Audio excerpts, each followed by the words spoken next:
Hi there guys, this is Richard, your host, with another marvelous video. This time, deadly charismatic vampires from Daybreakers, 2009, explained in detail. We have come a long way from the disgusting-looking bloodthirsty vampires. The 2000s were definitely the era of beautiful vamps with glassy skin like that of Twilight's famous Edward Cullen. This movie does the same, but with a twist. We see beautiful, classy vampires, but we also see degenerated vampires who are the way they are due to scarcity of human blood. The entire movie is set in a dystopian world where vampires are everyday citizens, and it is humans that are the minority, and thus are hunted daily. The movie was written and directed by Michael and Peter Spierig, and this was their first big-budget movie. They do a brilliant job in creating an alternate world which comes to life at night, and in this nocturnal world is where we find our hero. Edward Dalton, played by Ethan Hawke, is a vampire hematologist whose study is disrupted by human survivors led by Willem Dafoe's character, who is a former vampire, Elvis. He has a cure that can save the vampire species by turning them back into humans. Will the humans be hunted to the point of extinction, or will Edward find a cure so that the vampires stop starving? Before we go into our explanation, we have a very small request. If you like our content, please support us by subscribing to our channel. This is a small click for you, but for us, it means a lot. Thank you. Let's begin.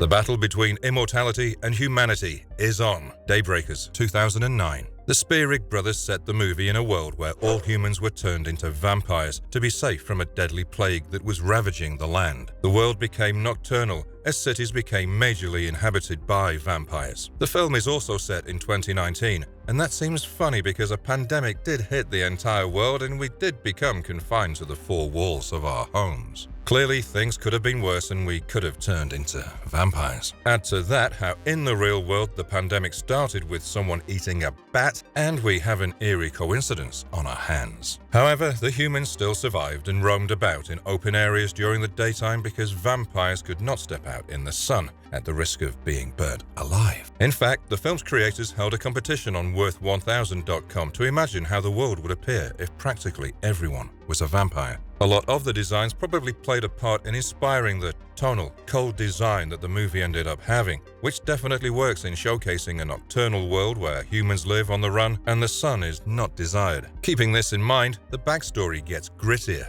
Turns out that the humans only make up 5 to 6% of the population, and thus the blood supply for the massive vampire population was running dangerously low. Vampire scientists and researchers were invested in coming up with an alternative for blood that would continue to feed the vampires. In fact, the vampires were starving to the point where a whole new species called the subsiders were formed because they degenerated into humanoid bat-like monsters without human blood. One such scientist was Edward Dalton, whose first name is actually the same as another popular vampire protagonist from the Twilight series. Edward was employed as the head hematologist by the largest supplier of blood in America, a pharmaceutical company known as Bromley Marks. Bromley Marks is owned by a rich vampire named Charles Bromley. He, along with his colleague Christopher, were in charge of finding a blood substitute. Might I add, Patricia Bromley Marks, the wife of Australian advertising legend Dick Marks and mentor to Michael and Peter Spierig, is the inspiration behind the name of the company, Bromley Marks. We see them conduct an experiment and feed synthetic blood to a subject, and the subject explodes into pieces,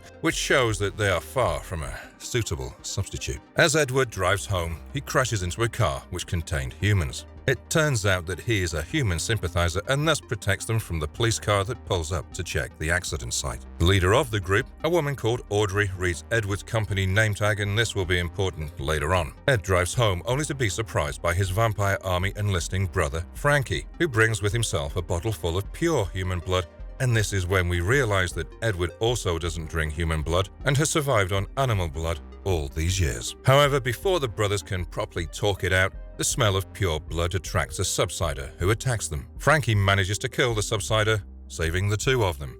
The next morning, Audrey visits Edward and tells him to come to a location where he can be a part of finding a cure to vampirism. Edward, who was turned into a vampire by force by his own brother, is intrigued by this. He makes his way to the location and meets Lionel Cormack, also known as Elvis, played by none other than Willem Dafoe. Interestingly, Dafoe's character is named Elvis because he adores Elvis Presley's song Burning Love. Also, the film was released in the United States on Elvis Presley's birthday, January the 8th, in the year 2010. So, the love for Elvis is pretty apparent. Willem Dafoe has also portrayed a vampire in a number of films. When Ed meets Elvis, he is shocked because he knew that Elvis was a vampire, but there he was, standing in front of him with a beating heart and blood running through his veins, completely human. As Elvis begins to explain, their location is raided by the vampire military because Frankie had heard the entire conversation between Ed and Audrey. Audrey, played by the beautiful and fierce Claudia Carvan, knocks Frankie out and the three of them manage to escape.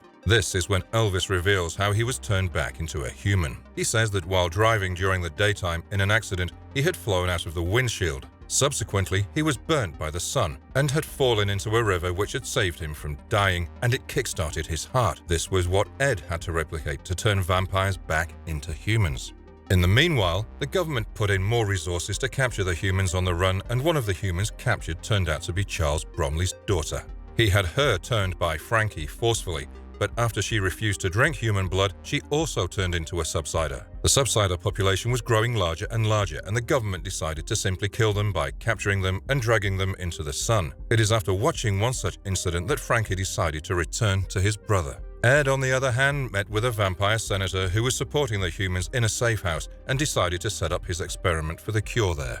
However, they realize that the safe house is at risk. Everyone is evacuated except Elvis, Audrey, and Ed, who stay back to take a shot at the experiment. The experiment works, and Ed becomes human again. They go to Christopher for help to spread the cure, but he summons soldiers who work for Bromley Marks instead. Audrey is taken away, and then Frankie shows up and bites Elvis. However, a miracle happens, and Elvis's blood cures Frankie of vampirism. Ed then decides to go to Charles and free Audrey by tempting Charles to bite him, turning him human. He does so, and while they escape, Frankie stays behind to hold off the soldiers, which leads to a feeding frenzy. After they feed on Frankie, the others turn on the ones that have just turned human, and in the end, only 6 are left standing.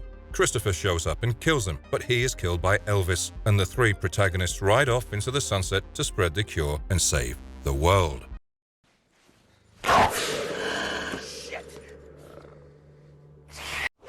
Deadly charismatic vampires.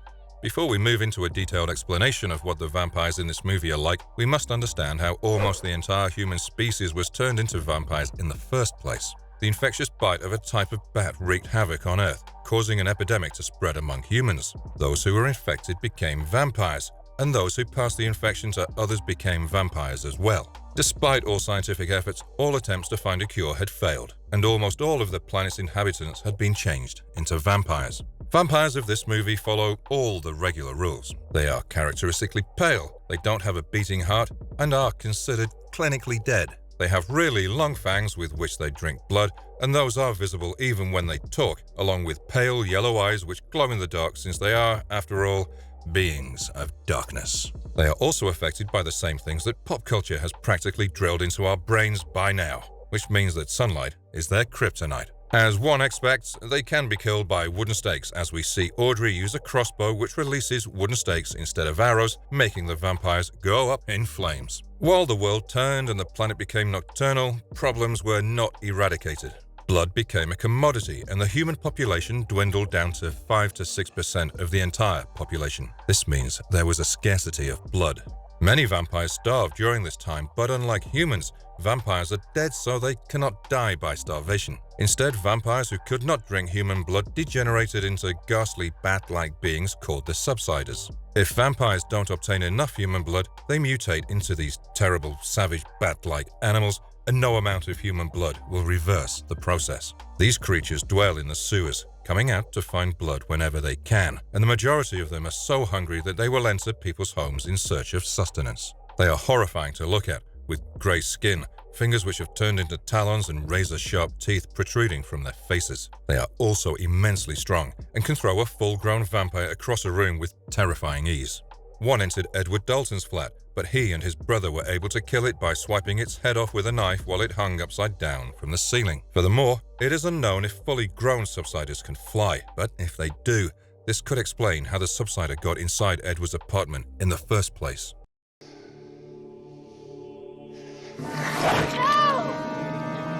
Charles Bromley, the worst of them all. The main antagonist of the movie is a rich vampire named Charles Bromley, played by the masterful Sam Neill, who is literally the stamp of approval any horror film needs. Charles is the owner of the pharmaceutical company Bromley Marks, which is responsible for the majority of the blood supply in the US. Bromley was diagnosed with sarcoma in 2008 and given only a few years to live. Though he hoped for a miracle, the dying businessman understood that the reality of his position was unavoidable, and his daughter Alison would have to bear the agony of losing him. Bromley willingly infected himself, curing himself with terminal disease and giving himself all the time in the world to be with his daughter, seeing the vampire infection as the miracle he'd been waiting for. His turn into a vampire, on the other hand, terrified her, and she ran away. Bromley Marks became the largest blood supplier by a quick collaboration with the military, who were now tasked with capturing the remaining humans. They would be kidnapped and taken to the corporate headquarters, where they were maintained in a coma-like state while blood was sucked from their bodies. However, by the year 2019, there was a growing shortage of humans, with experts estimating that only 5% of the species remained on the planet.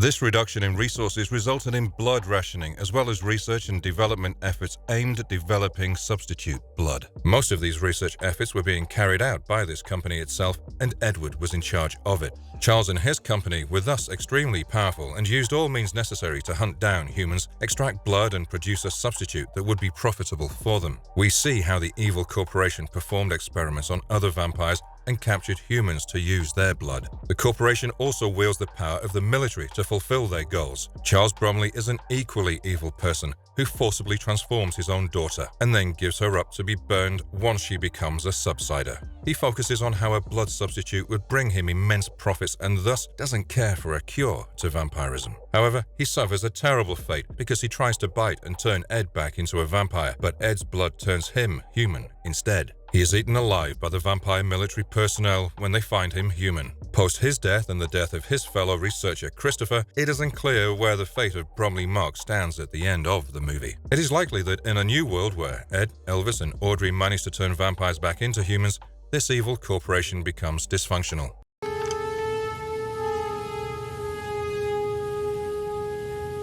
Why should you watch Daybreakers? The Spierig brothers are clearly fascinated by the idea of a world where everyone is a vampire and do one hell of a job in painting the complete picture for us. The film opens with images of a homeless man holding up a cardboard sign begging for blood, disgruntled teen vampires hanging out outside a nighttime school, and a railway platform where the commuters are all vampires heading to work, stopping at a coffee concession stand to have shots of blood plasma instead of coffee. It is the small details included by the directors that gives Daybreakers a science fiction touch as well. This is seen through vehicles with daylight driving mode that erect UV screens and allow the driver to see everything on closed-circuit cameras. The vehicle also gives automated UV warning alerts when Ethan Hawke opens the door. They bring to us a city that has been rebuilt with a network of tunnels and walkways connecting buildings so that vampires can move around without harm. We find a completely reimagined world, and as a viewer, this will definitely draw you in and make it so much more impactful.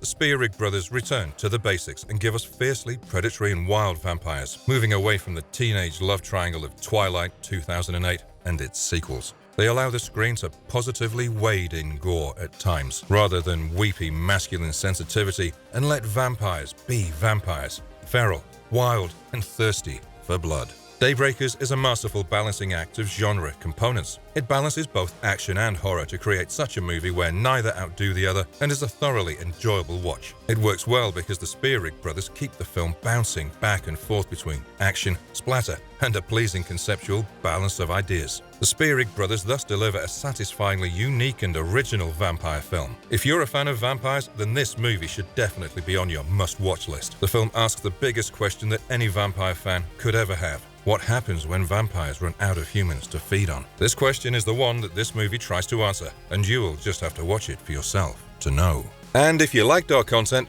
don't forget to leave a like and subscribe to us if you haven't already. Have a good one and be safe. Thanks everyone.